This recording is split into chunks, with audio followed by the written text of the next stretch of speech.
Okay, so the reason we had put this together, this call, is last year when we were getting ready for Eastern Region. Uh, Kathy and I had found that there were a lot of other people who had questions about how we had gone through the process of having students apply for the honor choirs. And since we had both just like done it before, we were like, sure, let's get together and just share the way we do it, which certainly isn't like the only way or like maybe the correct way even, but it's just what has worked for us. And so since it's the national festival and conference this year, we thought it would be great if we could answer any questions for anyone because we were super excited last year about the number of people, especially from Maine, who auditioned for the Eastern choirs. And I think the first time I did it, it was embarking on a journey that was a little bit scary. So I am going to. Would you like me to start off, Jared, and kind of walk them through the like audition part and how I do it? Yeah, sure. Okay, so if you haven't taken a look already, there are four like of the traditional kind of honor choirs, and then also a jazz choir, which I actually don't really know much about other than reading through it. And I'm not sure like what choirs each of you is like interested in having people audition for, or if you have questions about specific ones. I was looking through each of the like applications and like audition requirements today, and I noticed that some of them are slightly different, like just the repertoire excerpt, like if you record with piano or if you record a cappella. So that's like worth noting. I guess like I'll just start off with I open my auditions for to anyone in my program who wants to. Um, is that I think similar maybe to what you do, Kathy, or maybe in your audition groups? Yeah, usually just my audition groups because I have two. That's enough that I can handle. But if I Yeah. didn't have So enough, if I didn't have enough people that were interested, I might open it up to everybody. One thing I'd be happy to share with everyone is I make like a Google folder. I know it's like all online, but I make a Google folder for my students that is like ACDA, national, or Eastern auditions, whichever year it is. And I like spell out for them, like in my own doc, like this is exactly what you have to do. And this is the part that I'll help you do. And this is the part you could do on your own. And then I obviously like link the application materials. So I start off like I open it to everyone. I offer after school like help sessions for anyone who wants to come. If you haven't taken a look, the younger choirs, so like the fifth grade one is slightly different. It has less like parts of it, and the jazz choir has more parts than any of the other ones. But in general, like if you're talking about the like 8 through 10 TTBB or the 8 through 10 SSAA or the 10 through 12 SATB, all of those have like 3 parts to it. So the vocalies is a scale going up and going down, different scales depending on their voice part. Then there's a repertoire excerpt that's specific to each like choir that the kids are auditioning for. And then there is like a solo or song. It says it could be like a folk song or a song from voice lessons. It's kind of open ended, which is nice. But if you're like me, that might stress you out a little bit. So I actually have a list that I'd also be willing to share. But I'm sure maybe Jared could speak more to what exactly they're looking for of like things my kids have done in the past or like that they can choose from or prepare because it's like kind of open ended. So yeah, I help the kids prepare after school. I have my students like sign up for individual like audition slots with me so that I can record them. Some people let them, I think, maybe record on their own, but I like to like do that process with them, which I think is maybe also what Kathy does. Um, but I have Yeah, gone, I do just because sometimes they think it's great when it's not. You know, sometimes they yes, don't know what their best take is, so they need another set of ears. yes, absolutely. And one idea that I stole from Kathy last year. So, if when you're looking at it, it's 3 separate recordings, and when you're doing like the scale, a lot of it's listed on there, but it is like an ascending scale on as in father, and then a descending different scale on as in father, and you can play the starting notes only, and they're in one recording, but the recording's like 10 seconds long. And they don't like slate or say anything. So they're not like "Hi, I'm Ashley Albert from Brunswick, Maine." It's just like you start the recording and you play their pitch, and then they sing it, and then you play their next pitch, and that's like the whole thing. Um, I stole this idea from Kathy, I think, I'm pretty sure. And I actually just record them on voice memos on my phone. Like I don't have a fancy setup. That as and maybe that is not like the best way to do it, but I was trying to like do this fancy like snowball mic thing and like upload it. I was getting all this feedback. And then Kathy was like, I just use voice memos. And that like blew my mind, but really has worked for me. Is that still what you do, Kathy? Yeah, it's easy and it's clear. I mean, we're not supposed to doctor them up and make them all, it is what it is. The judges can tell if the kid can sing or not. So I find it's just super easy. It does make it much quicker. So, like, I'll have the kids, like, cycle through, and I do give them each, like, like a 15, 20-minute time slot, but I'll just record it on voice memos, like, I'll try to find a good spot where my phone can be and where they can stand. Usually the scales, like, goes by pretty quickly. The repertoire excerpt, so if you take a look at them, they each have, like, a different specific, uh, piece of repertoire. It's like 10 bars that they look at. What's cool is there are, like, practice tracks to help them, which I found to be, like, an amazing resource as someone whose students maybe don't necessarily know how to practice super well on their own, um, or aren't able to play the piano.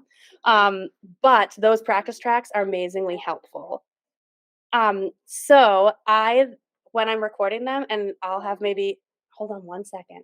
I'll have maybe Kathy say as well, but if it's something where they have to play the piano in the background, I play it from a separate speaker, like in the room, and then I record them still on my phone. What do you do, Kathy? The same thing. I put it on a separate recording just so you can like make sure that you can hear the voice over the recording. Otherwise, the recording's coming through pretty strong. So more for balance than anything. So you can like adjust it, like get a couple takes, figure out what works. It looks like the TTBB and the SSAA one, you play the piano track in the background. So not like their part track, but the piano that's playing like the accompaniment, I'm assuming, or like all last year it was like it was playing like all the parts. But the judge has to be able to hear the piano accompaniment and the kid's voice. So I think I had some kids the year that told them they could like do it on their own who recorded it so that they could hear the piano accompaniment like in their headphones, but like the recording couldn't hear it. So I think that's an important part of it. But it's worth noting that the SATB choir one is to be recorded a cappella. Um, so they can like practice with their parts or what have you, but then it'll be an a cappella recording that they turn in. And that one, I believe, and maybe I'm wrong, but I think you don't say anything at the beginning either. It's just like, okay, yeah, they just either you turn on the piano accompaniment and they sing, or if it's a cappella, they like have their starting pitch and then they just go for it. The last piece for like the folk or individual one, and anyone, Jared, if you know more what the parameters like or have anything to say, that would be great. But it's like super open ended. If you look at it, is like folk song, something from voice lessons, or like from choir, accompanied or unaccompanied. But there's some stipulations on like how long the intro is if it's accompanied. So I've had students sing probably a very eclectic array of pieces in the past. Some of them sang legit folk songs. So they would sing like a verse from like a Shenandoah type of piece or something like that. Some of them would sing something from their voice lessons, that if they were taking voice lessons. I actually had several students last time sing stuff from like our All-State audition rep. So like Danza Danza or something from that like Italian book, but like it has to be short enough to fit in. So like only certain verses of it. Um, some of them sang like some really random stuff. I actually don't it was like something that they had found on their own and it sounded nice in their voice. So I was just like, okay. And in that one, they do at the beginning say, like, I'm singing Poor Wayfaring Stranger and this is like the arrangement or the addition that I'm singing. They still don't say like slate their name or anything like that, but they do tell like, which is probably helpful for the judge to know like what piece of music they are attempting to sing. Is there any more like on that, Jared, that I'm missing or? No, you hit the 3 areas really well. I think the key to it, is the accessibility. We want everything to be accessible and open to students. That's part of the reason why all of those, for the repertoire excerpt, we do provide the practice tracks is because we want to take a little bit of the burden off the teacher. And we want the kids to be able to practice it on their own. And if you look, it's using the ChoralWorks app, which allows students to slow it down if they wanted to go at a slower tempo and then bring it back up to speed, pull out different voice parts, all to again help them um, learn their own part. As far as the repertoire, what you just said is exactly perfect. We left it open and vague because we want students to be able to showcase their ability the best they possibly can. That's really what this whole process is about, is the student being able to succeed. I so appreciate you saying that. I always get like a little bit nervous when I'm helping them pick their songs. I'm like, I don't know if this is a good pick, but you sound good, so let's go for it.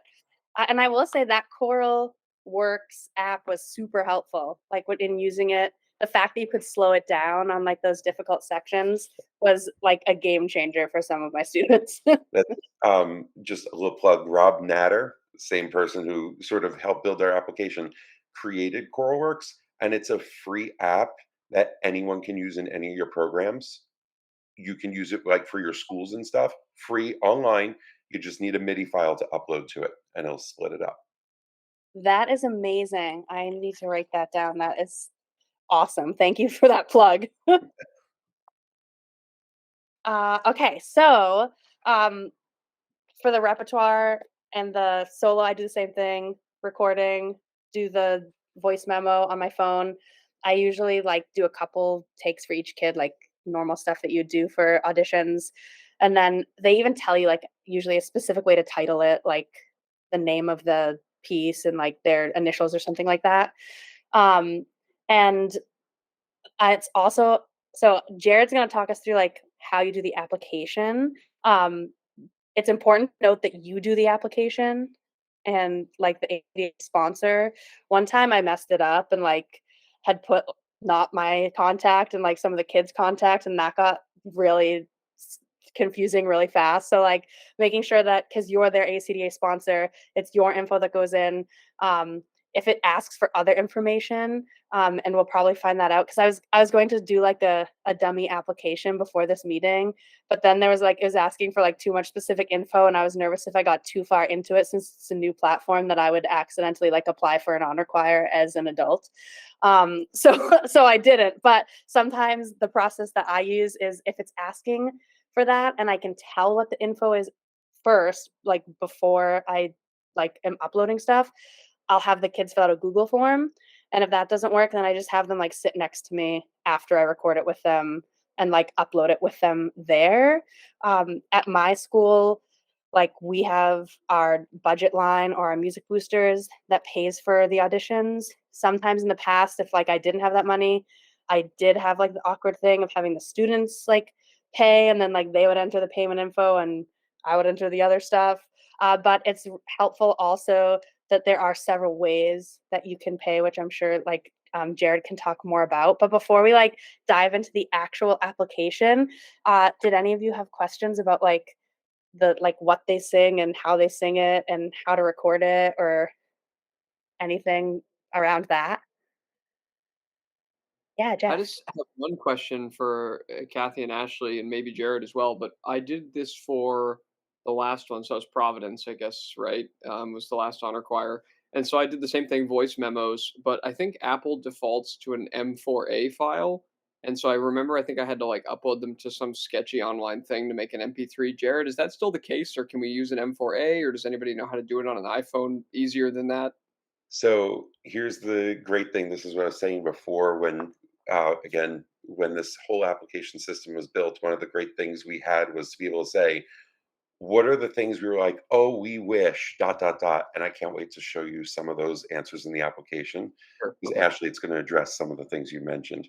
Okay. But in terms of, Jeff, your question, M4As are accepted because, Cool. again, we recognize that most people, myself included, record on an iPhone, and it's completely acceptable.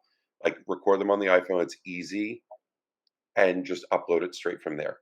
Awesome. All right. Best news all night. Thank you.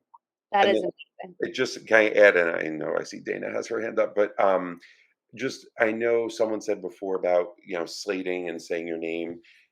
Part of the process is we really do try to keep it blind. We don't want the screeners knowing anything about where the student's from, what region they're from. All they'll get is a batch of applications, and they'll know, like, these are high school alto twos, and that's about it. Cool. Um, if you do upload a file, the great thing is with our new system, it will rename it. So that way we will see just a random application number. So a screener won't even be able to tell from that. That's amazing. Can they audition for multiple choirs or just one? So there's only that would only apply to like the upper grades, like 10, 11, and 12. Sorry, grades 11 and 12. The other ensembles are all grades just based sort of separately. So like if you look, we've got grades 5 through 7 as treble. Um, then we have a grades 7 through 10 tenor bass, grades 8 through 10 treble. So all of those are you've got everything 5 through 10 covered, both treble and bass. And then grades 11, 12 is mixed. The other option in that mixed grade for grades 11 and 12, you have the jazz honor choir. And yes, you can apply to both the mixed and the vocal jazz, and it would all be within one application. The only Yep, you don't have to fill out 2 applications, it's all the same application. The only thing that it will prompt you for is you will have to do each of the individual, recordings. So there could be a number of recordings you're making for a specific student, but you won't have to re-enter all that information. That is awesome. Oh my gosh, this is great. Okay. Yeah, Kathy. I would just go back to what Ashley was saying and make sure that you put initials or something in that file name because if you have a lot of students, it gets super confusing when you're starting to upload. And I've done this a million times and I still make the mistake where a judge reaches out to me and says, "You have two different recordings with the same, or two recordings with the same name or whatever." So just initials or something to so that you know who it is. And then they can also audition for more than one voice part. It's rare maybe that they do that, but I have had some that might do soprano 2 and alto 1. They pay 2 fees, it's 2 applications. Is that still okay, Jared? Like, I mean, we Yeah, don't so they want to can encourage it, do but it's possible you would have to apply twice to do that. Um, and know that in the end we would probably they wouldn't receive acceptances for both. You would receive a maximum of one acceptance. That's helpful to and know. I don't yeah, and I don't encourage that. Every once in a while I have a kid ask me and I just know that we have done that, but it gets complicated Yeah, after. for me, it's mostly like I think it's like soprano twos when they see the scale, like how high it goes. They're like, "Should I be an alto?" Because they're scared of like that one like high B flat or whatever it is that they usually have to sing. Okay, would you mind like walking us through some of the new like application part of it, Jared? Sure. Would it help if I share my screen? Yes, that would be awesome. Okay, let me. Do I have to I never know if I have to do something as a host. No, Google. I Okay. think I have access here.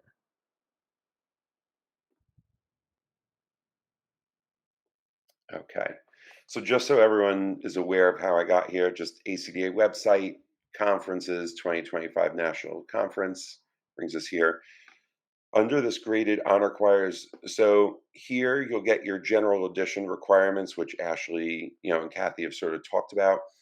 This link will take you to just some general costs and information, just so you're able to be clear. I know sometimes your administration or your parents, whoever's paying for it, may want to know upfront what is the all-in cost on all of this.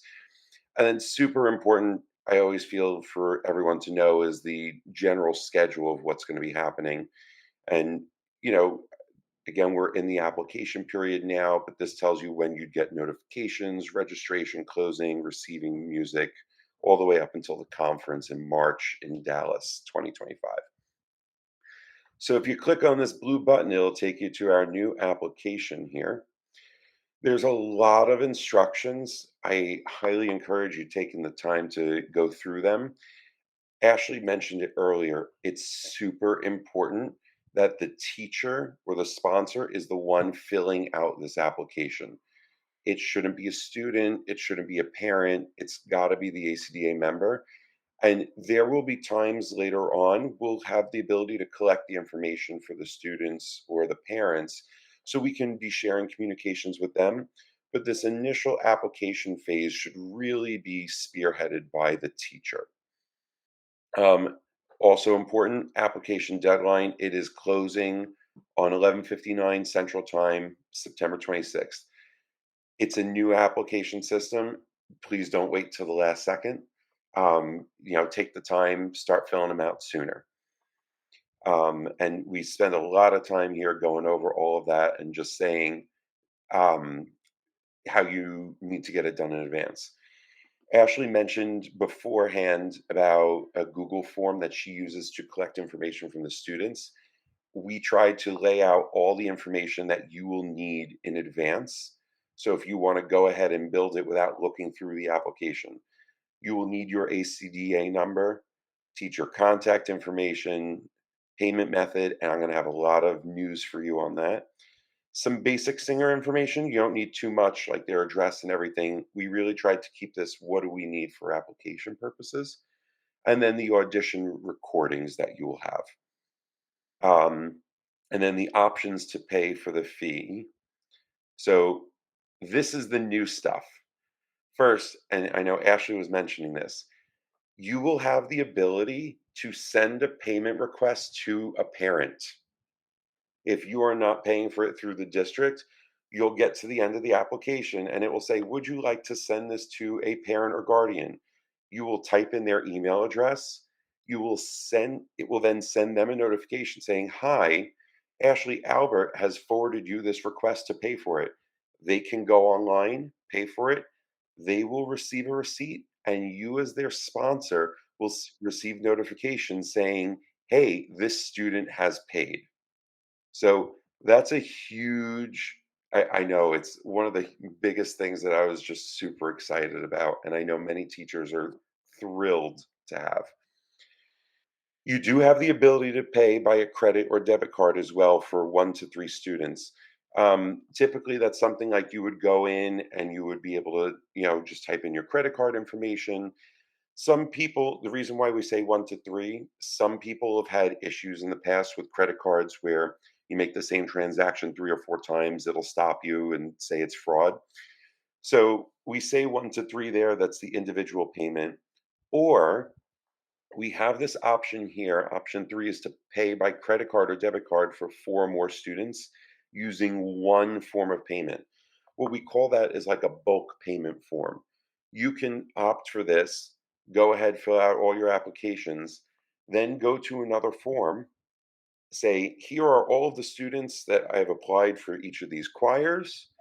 This is the total amount of money I have to pay. Say it's $300, and you put in your credit card information once, and it will pay for all of those students. So those are really the big 3 options. And again, you'll see here we walk you through first complete the application for each student. Then you're going to select for each of them bulk purchase. Then you complete the bulk payment form. And I'll show you what that looks like really quick here. Again, you're going to need your information, email, membership number. And again, a lot of this information, it's important to type in correctly because that's how we're going to match up the payment for all of those students. Institution billing address, school district, and here. You're going to have information each time you submit an application, there will be a singer ID. That's super important to keep throughout. You'll enter that first name of a student, last name, and the honor choir in which they applied for. And then the payment as it's on the card, and then you submit the payment information. That's the bulk payment form. I'm going to sort of pause there because I went through a lot of instructions and see, are there any questions anyone has? Can't see everyone. Kathy, go ahead. Not so much a question, but like this is the first year where I kind of want the parents to pay and not me chasing money. So I would suggest doing the recordings a little bit early because if they don't have the payment, the application is not complete. Is that correct? So if the parent Correct. doesn't do it in time, so I would just suggest maybe doing the auditions a day or two early before the deadline so that the parents can do their part. Yeah, and we want them, as quickly as possible to get that. My recommendation would be as soon as you hit the submit button and that parent gets the notification, maybe just a quick follow up to them, just saying like, "Hey, you received this. Please get this done within the next day," just so that the application's fully submitted. Any other questions? This is me getting 2 steps ahead again here, but a question, say you have a student successful, is this forwarding the fee to the parent also gonna be for the registration as well, do you anticipate, or is that just gonna be for the audition fees that we can do that? I don't know yet. I'm hopeful that we will do that, and I'm hopeful. Um, I do believe that it is our current plan, like in past, to be able to also take POs Sure, sure. um, for registration.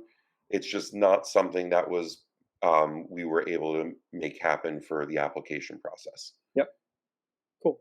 Thank you. You're welcome. Other questions? I'm going to take you through this application real quick here. So after you read all that information, you get this begin application. Again, very specific instructions. We're trying to give it to you in as many places as possible. All of the information that you're going to need. Once again, the payment method of for $30 application. So I'm going to go ahead here and just sort of fill out. You know, let's do national honor. Whoop, choir at acda.org. Then we, again, making sure that it's the teacher, we're asking you to confirm it. And much like if you were doing anything else, like a registration form, notice that if I fill out incorrectly there, it's going to stop me. So we're really trying to help you get the information afterwards. Notice now they're matching. I myself am an Eastern Region member.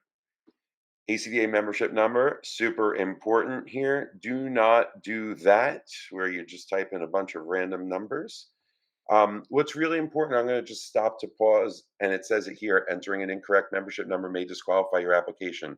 It's important that your membership is up to date and you are fully paid by the time the applications are done. Um, so just make sure that, again, you can reach out to the national office or you log into your portal through ACDA to make sure that your membership is current. And again, you're going to certify that information here. My institution is ACDA. I'm going to say I'm at 123 Singing Lane, Oklahoma City, Oklahoma. 1, 2, 3, 4, 5. And my school district is, again, don't make up random information. I'm setting a bad example with that. But so as you'll see here, and this goes to the question before about can you apply to different, multiple choirs. You'll see every grade band has their own option, or you've got grade 11, 12 jazz choir only, or both jazz 11, 12, and SATB. So I'm going to go ahead and just sort of do the 11 to 12 SATB choir here and take you through that.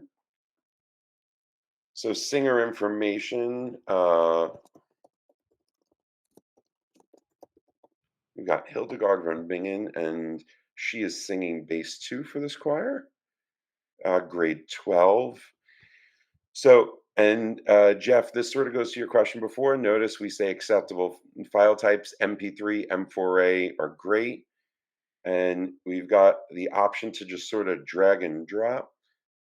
I've got a great file called Lala, and I'm just going to drag it again, make sure that each of these are specific to it, and Kathy's advice before about naming it or having the initials of the kid, making sure the vocalise is for this student, the repertoire excerpt, and the solo selection. It's important, especially for the screening aspect, that each of these recordings aligns with the what we're asking for. So I'm just going to upload that there. Continue. So payment options. So again, notice it's going to talk me through, tell me that it's a $30 application fee here. The payment options we described before, and then plan carefully. Once a payment's made, there are 0 refunds. Don't choose individual payment if you're going to do bulk. So if I were to send a payment request to a parent, pay her first name, I'm going to send to Ashley Albert, who is Hildegard's mom. I would enter in her email address here, and that's again the all you would need to do. It would say that it's going to send them, and again, payment must be completed by the application deadline. Don't wait to encourage parents; just tell them they got to get it done in 24 hours. If you're paying for an individual application, billing policy, billing information, first, last name, you're going to acknowledge, and then it'll take you to the payment form. And then there is the bulk purchase form. Again, that's what we sort of walked through before. Now, again, one of those key features that we talked about of what's something that we wish we had is this option here, a special feature for teachers making multiple applications. If you are having more than one student apply, you can click this link and it will email you a link. Yep, it's exactly what you're thinking. It will email you a link with all of the information about you, your name, your school district, your ACDA membership number, email address, all of that pre-populated. And then it'll take you right to just here's the singer, the group they're applying for, their recordings, their payment option. And you can keep using that same link to fill out as many applications as you want. That's amazing. Thank you. I, I think between that and the being able to send payment requests to other people, those were two of the biggest things I know. Listen, I've been chairing honor choirs for Eastern and National for a while, and this was and I have my own students apply, and I feel that pain. And when we had the ability to change this, I mean, I'm just so thankful it worked. So exciting. Um, so, Life and again, changing. once you've again this and that's available on all of these special feature for teachers making multiple applications, and then at that point you would submit, and that's the whole application. So I'm going to sort of stop sharing here, and then I'll sort of open up, like, what questions do you all have? That was super helpful. Thank you so much for walking us through that. And I have to say, as someone who filled out like 40 applications through Submittable last year, I think that you just saved like 20 hours of my life that I may never get back. They were well worth it, but that is so much more streamlined. That's amazing. Are there any, I guess, just any other general questions anyone has about the honor choirs? I don't have any questions, but I just wanted to say thank you. Come from a very rural area. I know Safrona does too. We're next door to each other, essentially. Um, really low, like we still haven't passed our budget for this school year. Like really, really struggling families. And so I've been daunted by, um, the idea of getting kids excited about this and then worrying about the payment piece, or how do we fund it for them. I know that there are families like that all over our state, so it's not just our area. And then there are people in my area who could just write a check right away, right? So but that has always been the big piece. I know that I think there are some scholarships available, right? But my biggest I'm trying to not let that inhibit us from like trying to have experiences, right? So I'm willing to get creative with them and things like that. But this was just, I'm glad that this meeting happened because it's giving me more reason to dig in and find a way to do it rather than just kind of shrug it off as something that we don't have access to. So thank you. those lowering those barriers for entry is pretty huge. So thank you for doing that. The accessibility to me, and that's just again, I've been helping chair honor choirs in regions and national since 2014, and the idea is just to make this accessible for every student. That's our goal. See? I think it was the Easterns this year that students were not, they didn't know if they were getting scholarship or not until they went to actually make a payment. Is that the same for this? Because I had kids that weren't going to do it because they thought they would be notified if they were going to get a scholarship. But I'm like, we'll take care of you, and then we put it in, and then the scholarship screen popped up. So I don't want kids So to think they didn't get one and then not follow through.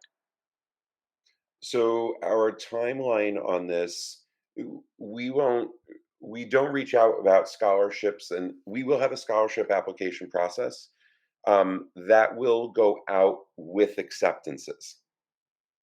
Um, so once a student knows if they're accepted, then they'll have the option to do a scholarship application.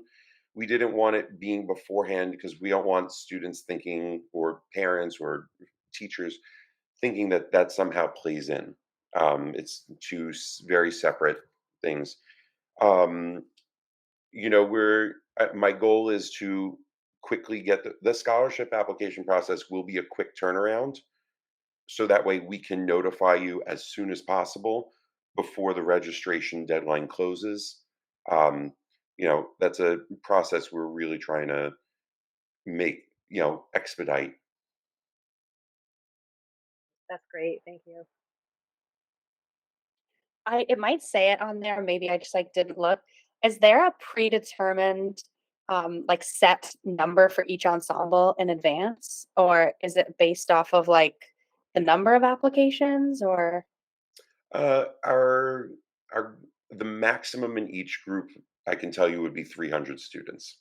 that makes sense. Yeah. I can tell you, national in 2023 in Cincinnati, we had 1,200 students, so 300 in each choir. Awesome. There were 4,000 applications for that. Um, but we do, we encourage everyone to apply.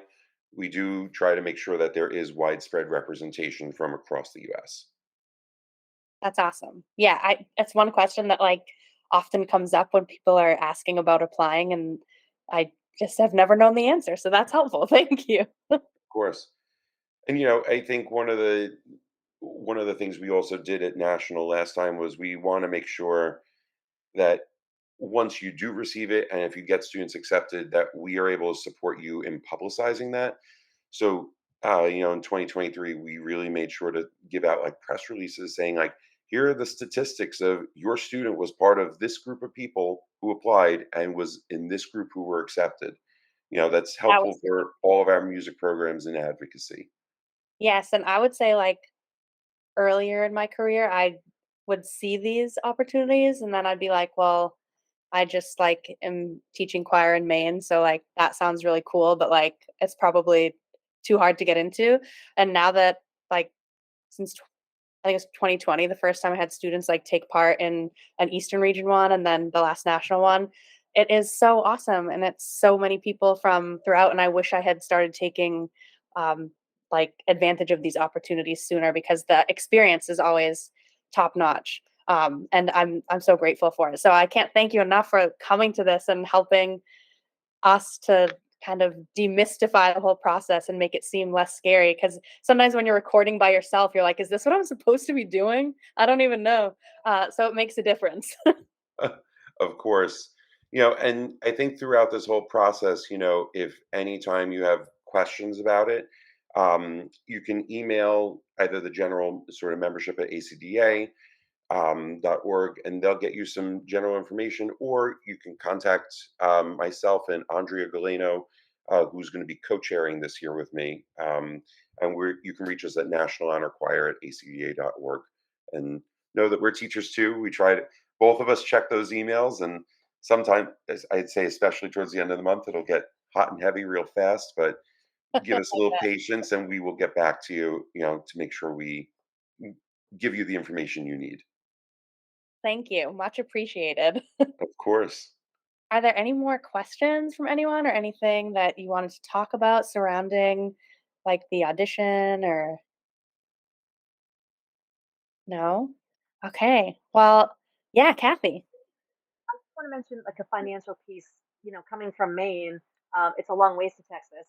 And even places that are closer, we've often had to stay like an extra night because we can't get a flight out, late enough after the concert. So I would definitely take a look at the dates and the time, the schedule, because you may have to do a hotel for an extra night on probably on the last night, um, and that to figure that into your financial situation. So Kathy brings up a great point, and I want to just mention two things about that. One, we do have for the grades 11 and 12 the option to be able for students to house with each other through ACDA sponsor. I know that sometimes that helps it make it a little more financially accessible. You don't have to worry about parent. Um, every student does need someone on site to be there in the event of an emergency, whether it's a teacher or a parent. It could be a teacher attending the conference. The younger grades, it's likely to be a parent because they're going to be staying in the hotels with them. Kathy, in terms of your point, I'm hoping to finalize the schedule of that last day as soon as possible. We're working on some logistical, just making sure that everything lines up.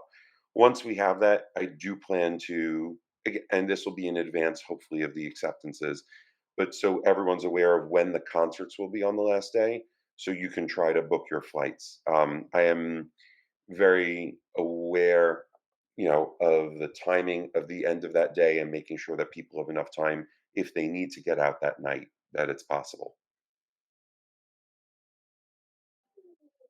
And one other thing that like hopefully once like if we find out acceptance and there's different people like I always want to find out from Maine like who all is going. And one thing that was helpful last time is like Kristen Thomas from Mount Ararat, another teacher, and we had some younger kids to like that needed housing. And we were like, well, she had two students and I had two students, and we're like, well, instead of us each getting a hotel room, let's like book a room together, and we traveled together. So hopefully I'll be able to make that happen and connect people from Maine.